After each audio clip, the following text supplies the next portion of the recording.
We noted in the previous video that the reaction rates of many chemical reactions depend on the concentration of the reactants.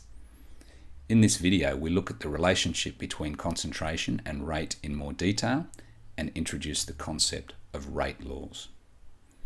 Now, experimentally, we can study the effect of concentration on reaction rates by noting how the initial rate of reaction changes when we vary the initial concentration of reactants.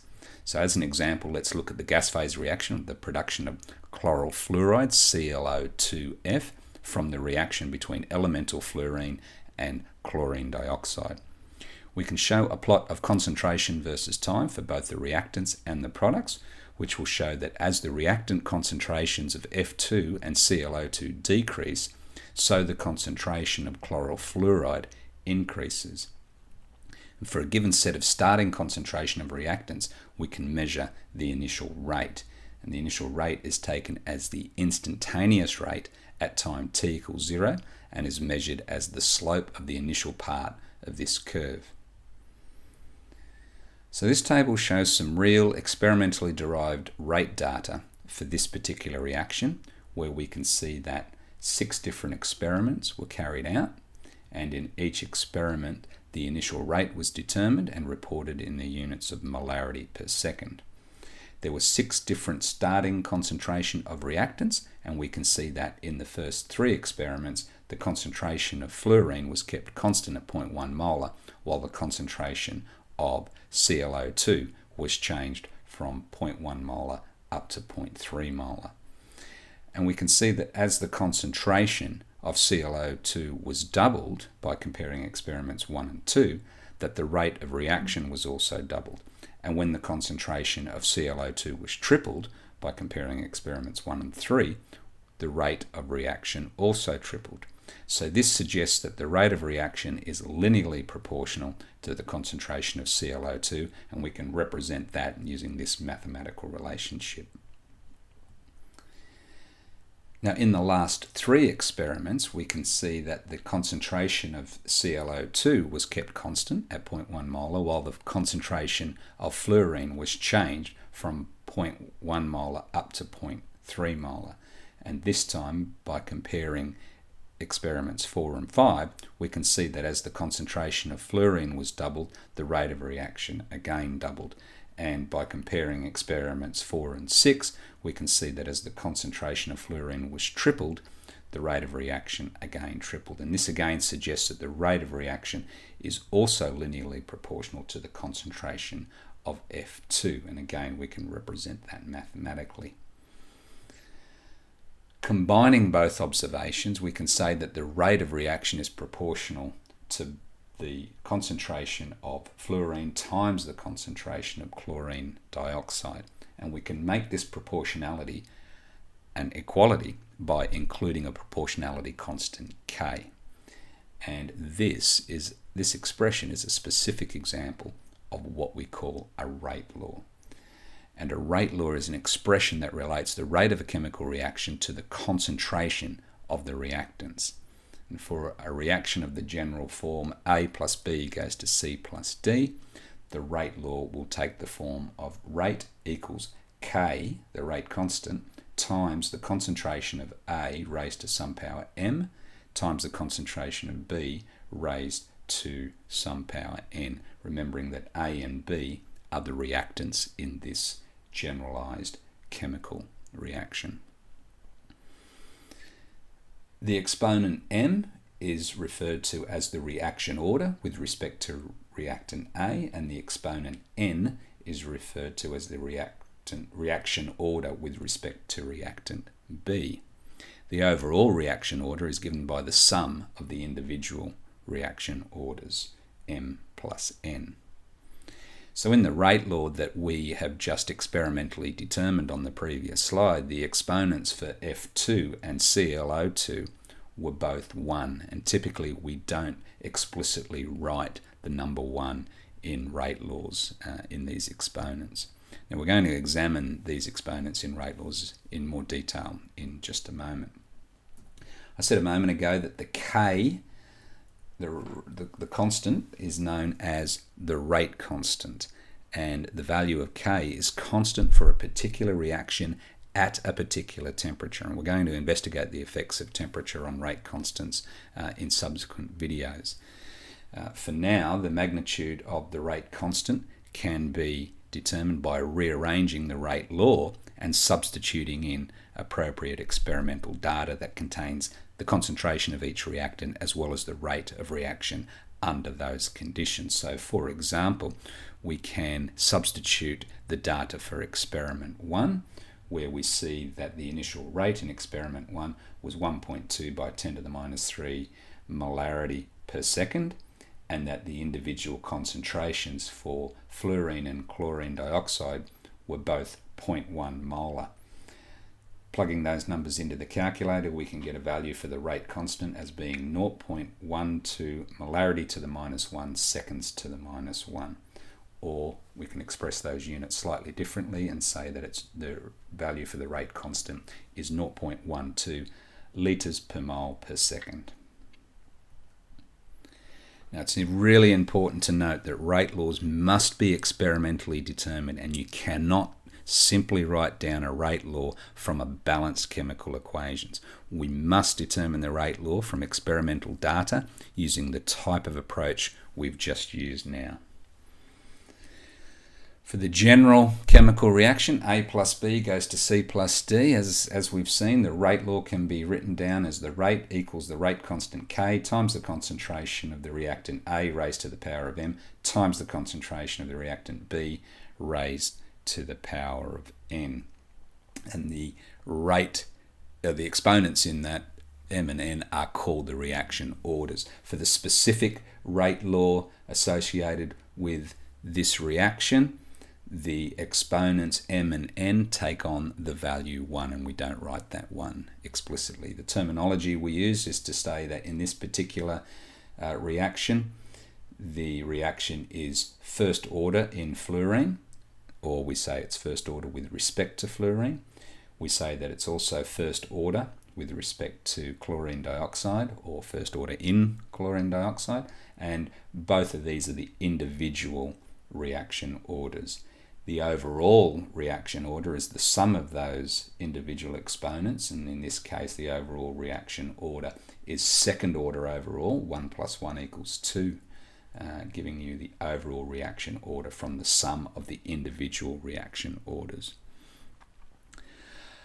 For the most part, individual reaction orders are typically whole numbers, and most are either first order or second order. For some rare reactions, however, we can have fractional reaction orders, and reaction orders of 0 or even negative values are also possible in very rare cases. The individual rate orders, or the exponents in a rate law, tell us how the rate of reaction is affected by the concentration of each reactant. So, for example, if the exponent for a reactant A is 1, that is, its first order in reactant A, then the rate of reaction is proportional to A raised to the power of 1, and doubling the concentration of A will increase the rate by 2 to the power of 1, or in other words, doubling the concentration will increase the rate by a factor of 2.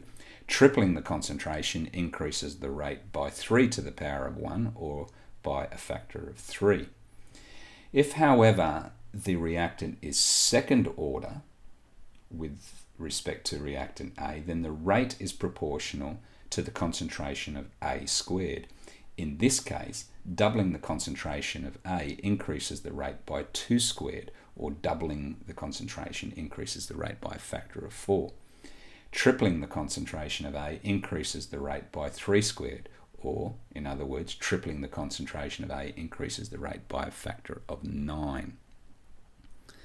If a reaction is 0 order in a particular reactant, the rate is independent of the concentration of that reactant, and changing its concentration will have no effect on the rate, since any concentration raised to the power of 0 is actually equal to 1. So let's have a look at a specific example using a real chemical reaction with real experimental data, and this time we're using the reaction between nitric oxide and oxygen to produce nitrogen dioxide. Typically we would be asked to determine the rate law for this reaction, or to calculate the rate constant for the reaction, or both. Now we can write an expression for the rate law of this equation as follows. The rate equals the rate constant K times the concentration of NO raised to a power M times the concentration of oxygen raised to the power of N. And the idea here is to determine experimentally what the values of the exponents M and N are. So to determine these individual rate orders, we compare the rate data from two experiments in which the concentration of one reactant is kept constant while the other is varied. And for example, we can see that comparing experiments 1 and 2 shows that the concentration of NO is doubled from 0.1 molar to 0.2 molar, while the concentration of oxygen is kept constant at 0.1 molar. This doubling of the NO concentration has increased the overall rate of reaction by a factor of 4, which is 2 squared. So from the discussions that we've just had, we can conclude that this reaction is second order in NO and that the value of the exponent M is equal to 2. Along similar lines, we can see that doubling the concentration of oxygen by comparing experiments 1 and 3, we double it from 0.1 molar to 0.2 molar, results in the overall rate of reaction increasing by a factor of 2. And in this case, we can conclude that the reaction is first order in oxygen and that the value of the exponent in the rate law for oxygen is equal to 1. The rate law can now be written as the rate equals the rate constant K times the concentration of NO raised to the power of 2 times the concentration of oxygen raised to the power of 1. And remember, we don't explicitly write those ones in the rate law. The overall rate order is the sum of the individual rate orders. So in this case, 2 plus 1, the overall rate order is 3. We can calculate the rate constant by rearranging the rate law such that K equals the rate divided by the concentration of NO squared times the concentration of oxygen. And we can then substitute in rate data from the experimental data provided. Now we can use the data from any of the 3 experiments to do this, and in this case we will use the data that's given in experiment number 1. So we can see that the initial rate 7.11 by 10 to the minus 3 molarity per second, and that the concentration of NO is 0.01 molar and that the concentration of oxygen is 0.01 molar. So when we plug those numbers into our calculator, we get a value for the rate constant being 7.1 by 10 to the 3 molarity to the minus 2 seconds to the minus 1. Or again, we can use slightly different units for that, 7.1 by 10 to the 3 litre squared moles to the minus 2 seconds to the minus 2. So we'll finish up with a quick note about the units for the rate constant. So we just saw that for a reaction that has an overall rate order of 3, that the units for the rate constant were molarity to the minus 2 times second to the minus 1. And earlier we saw that a reaction that has an overall rate order of 2 had units for the rate constant of molarity to the minus 1, seconds to the minus 1. So in general, the units for K for any chemical reaction are ultimately derived from the overall reaction order. And if the rate law for a reaction has the form where the rate equals K times the concentration of a reactant A raised to the power of Q, where Q is the overall rate order, then K is obtained by rearranging that expression. K equals the rate over the concentration of A raised to the power of Q, and the units for K will therefore be molarity seconds to the minus 1 over molarity raised to the power of Q. In other words, for a reaction that is 0 order overall, where Q equals 0, the units for K are molarity per second.